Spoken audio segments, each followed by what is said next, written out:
You know what this is? YMCA symbol. And that red triangle symbolizes 1 Thessalonians 5. The guy who founded YMCA did so back around the 1840s, I think it was. His name was George Williams. 1844. And I'm glad I got somebody to test me out here. I almost got my research right. George Williams was watching as thousands of young men were flooding into the cities because the Industrial Revolution was starting to gain its stride. That's where the jobs were found. But the problem with cities back then is there wasn't much for entertainment.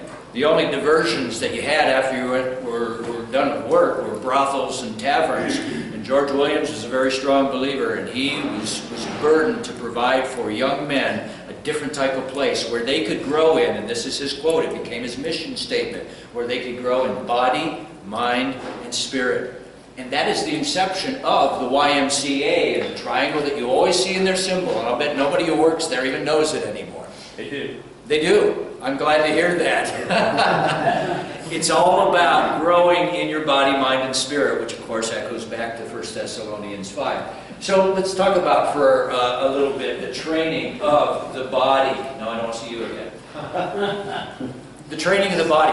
About 50 years after George Williams was a guy named W.K. Kellogg. He was a Seventh-day Adventist, and it was his Christian faith that made him very interested in nutrition, and he studied it, and he believed that children of God should eat right. That should be part of our stewardship. Well, he and his brother were working together, and one day they had some old cooked wheat kernels that were left around, and they went to clean them up, and they broke apart in flakes. And on a whim, they decided to toast them. And when they brought them out, his brother Tony said, "They're great!" No, I made that up. I made that up, sorry. But they tried them. Come on, give me some love. They tried it with corn, and of course this is where cornflakes were born. A brand new healthy breakfast alternative provided by a man who was convinced that to be a follower of Christ meant we should be concerned for the care of our bodies. Now, I think if George Williams and W.K. Kellogg were to go forward in time today and join us today, they would be dismayed by what they see in the church today. Northwestern University did a study just a couple of years ago, and do you know what they discovered? They discovered that once a week churchgoers are more than twice as likely than any other group to be obese. Holy potlucks, Batman!